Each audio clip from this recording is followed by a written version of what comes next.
Avec cette triple critique, on va finir par croire que je suis le frère caché hétéro de Durandal.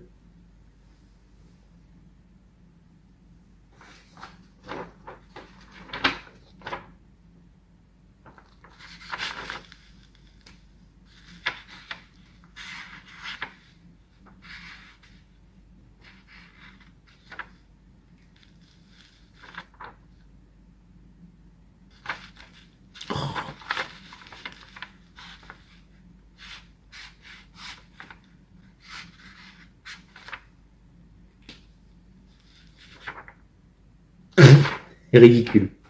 Spectateurs, spectatrices, vous aimez apprendre en vous amusant? N'hésitez pas à aller sur notre chaîne secondaire Culture avec un G. Et si vous avez envie de discuter avec nous et avec la communauté, on a un Discord tout nouveau tout beau qui a ouvert. Tous les liens sont en description, il y a juste à cliquer.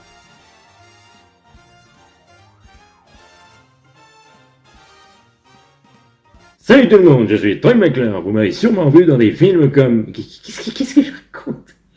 Salut tout le monde, c'est Clément Michel, au cas où vous l'auriez oublié, votre imitateur préféré qui vient vous faire un compte-rendu de ces séances respectives de Superman de James Gunn, Jurassic World Renaissance de Gareth Edwards et Les 4 Fantastiques de Matt Shakman. On perd pas plus de temps, on va faire en sorte de résumer chacun des films en un mot, et si nous commençons par le Superman de James Gunn, ou Superman 2025 dirons-nous, je vous dirais que c'est pour ma part déséquilibré. Déséquilibré dans le sens où je comprends aussi bien ce qu'on lui reproche que ce qu'on lui adule. Faisons simple, si vous appréciez l'humour de James Gunn, que vous l'ayez aimé sur ses différentes réalisations, alors vous ne devriez que être content de votre séance. Pour ma part, je crains de devoir le comparer à un buffet, dans le sens où j'ai aimé ce que l'on m'a proposé, mais on m'a beaucoup trop servi au point où je frôle l'overdose et le gavage. Tout simplement parce que cette manière d'iconiser le personnage tout en cherchant à l'humaniser appuie ce côté forcément ridicule que beaucoup de personnes lui reprochent. C'est tout simplement la manière de le placer à hauteur des humains, là où Zack Snyder voulait sublimer son côté divin. Ici, James Gunn nous le dit non pas seulement en images, mais aussi par des paroles. Et peut-être c'est assez paradoxal, parce que là où certaines tentatives d'humour viennent ponctuer des scènes aussi bien épiques que dramatiques, ça dépendra de votre seuil de tolérance quant à l'humour et la façon qu'a James Gunn de traiter ces personnages iconiques, que ce soit en loser magnifique ou en personnages donc humanisés, qui sont rapprochés plus de leur côté humain, mais qui lui enlèvent, en tout cas pour le cas de Superman, toute sa superbe. Je vous donne un exemple sans plus de spoil évidemment. Si je vous dis porte de garage, les personnes qui ont vu le film sauront de quelle scène je parle. Et c'est un exemple pour moi type de l'humour un peu intrusif et qui dure trop longtemps pour ce qu'il a à raconter. Alors que en face de ça, paradoxalement, les scènes de baston sont épiques, les moments qui sont sincèrement centrés autour de l'humour avec un personnage pensé pour faire des vannes sont efficaces, et ce qui m'a particulièrement plu, ce sont les dialogues, les phases de rapprochement entre deux personnages concernant leurs idéaux, leurs valeurs, leurs principes, directement formulés à l'écran, que ce soit entre Lois et Clark, entre Clark et son père, que ce soit entre Superman et Lex Luthor. Enfin, tout fait sens, tout est pertinent, tout est justifié pour qu'on comprenne le rapport de Superman au reste des terriens, au reste de ceux qu'il essaye de représenter et qu'il essaye de sauver en toutes circonstances. Mais encore une fois, le cas typique de James Gunn ne peut s'empêcher de ramener sa fraise, dirons-nous, de chasser le naturel, il revient au galop. Et en l'occurrence, eh bien, si vous ne vous êtes toujours pas lassé de ce type d'humour, alors le film devrait vous plaire. Si cela vous a finalement lassé, accrochez-vous à votre super calbut. Et je vais m'arrêter là, sans transition.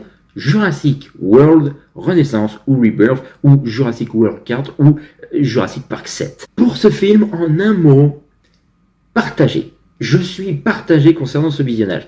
Tout comme le Superman de James Gunn, je n'avais pas d'attente particulière. Et il se trouve que c'est quand j'y vais dans cet état d'esprit que je peux être agréablement surpris. Le film précédent ne m'a pas particulièrement déçu, mais je n'irai pas jusqu'à le mettre dans ma DVD Tech non plus. Ici, bon, ce ne sera pas le cas non plus, mais pour d'autres raisons qui font que ce n'est même pas dû à son réalisateur, à sa manière de réaliser, à ses effets spéciaux, à ses personnages, à sa manière de dérouler l'intrigue, au contraire, parce que Gareth Edwards n'a plus rien à prouver en tant que réalisateur, et j'ai même envie de dire en tant que cinéaste, surtout en se rattachant à des franchises qui l'adorent en particulier, et qui, je pense, rêvaient depuis longtemps d'approcher et de réaliser, que ce soit Star Wars avec Rogue One ou la SF en général avec son The Creator, The Creator, j'ai un doute, je mettrai la précision au montage. Godzilla, qu'il a relancé et resublimé et qui paradoxalement s'est vu prendre une tournure un peu plus régressive, dirons-nous, pour être poli, et qui là est obligé de redonner espoir, en quelque sorte, faire renaître cet espoir pour la franchise Jurassic Park via cette nouvelle trilogie depuis la première concernant Jurassic World. Donc, ce Jurassic World 4, en quelque sorte, n'est pas mauvais. Il est bien réalisé, comme je vous l'ai dit. Alors, où est le problème? C'est qu'il arrive beaucoup trop tard. Donc, le défaut général qu'on peut lui trouver n'est même pas dû au film en lui-même, il est simplement dû à son époque. Il tente malheureusement de renouer des liens avec le public, qu'il soit fan, rageux, néophyte ou tout simplement curieux de cette saga, de cet univers cinématographique, le Jurassic Cinematic Universe. Et malheureusement pour lui, tous les facteurs viennent contrecarrer ce genre de projet.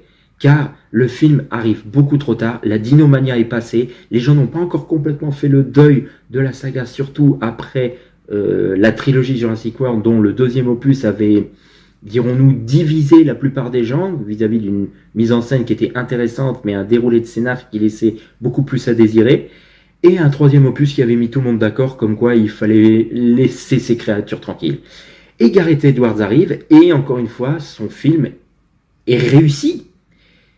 Mais malheureusement, on n'y portera pas l'intérêt qu'il mérite, ni non plus sa juste valeur, parce qu'il arrive beaucoup trop tard à un moment donné où les gens veulent tout simplement passer à autre chose et veulent que ces dinosaures, précisément de ce parc, de cet univers attractif qui est Jurassic Park ou Jurassic World, premier du nom, soient mis de côté et qu'on ne revienne plus jamais les embêter en soi. Ce Jurassic World 4 ou Jurassic Park 7 aurait dû être dans l'idéal Jurassic World 2, Jurassic World 3 dans le meilleur des cas pour les personnes les plus tolérantes aux propositions qu'aura fait Fallen Kingdom, ou à l'extrême limite, Jurassic Park 3.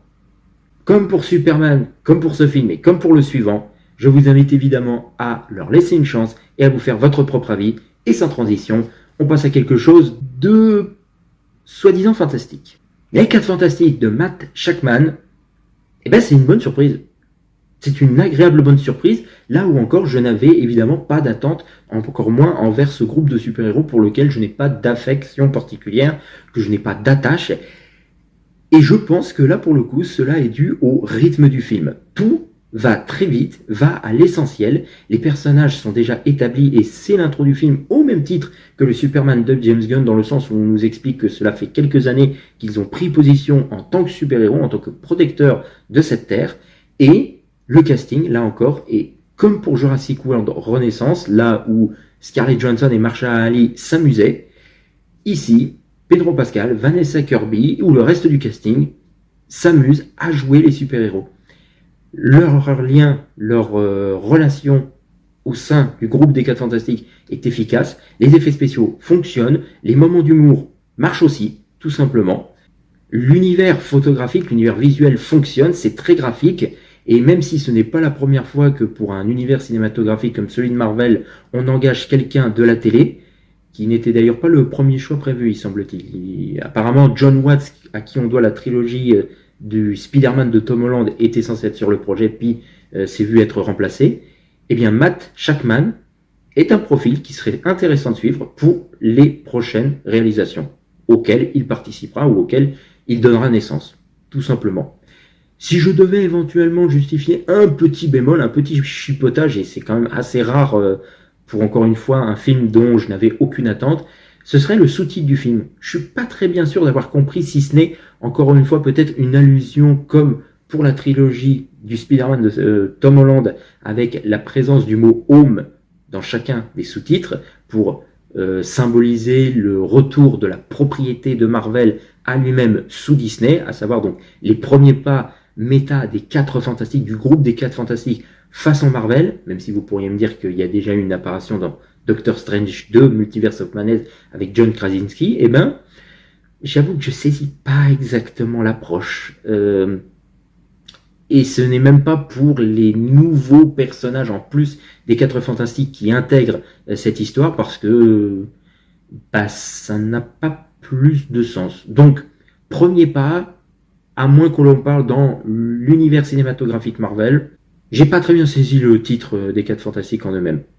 Puisque, comme je vous l'ai dit, les personnages sont déjà intégrés dans leur univers respectif, dans leur Terre 828, depuis 4 ans. Et c'est pas un spoil de vous dire ça, c'est l'intro du film, littéralement. Et encore une fois, tout va suffisamment vite pour que l'on ne s'ennuie pas. Ce sera peut-être un reproche aux yeux d'autres personnes, comme quoi, à mon avis, il doit exister une director's cut où le montage a dû être un peu charcuté. Mais pour ma part, c'est une bonne surprise, et je peux pas vous en dire plus que ça, si ce n'est d'aller le découvrir, comme les 2 précédents, et de vous faire votre propre avis en lui laissant sa chance. Sur ce, je vais m'arrêter là, parce que c'est quand même 3 films à traiter d'un coup, et j'ai d'autres projets qui vous attendent. Sur ce, je vous dis à la prochaine. Bye.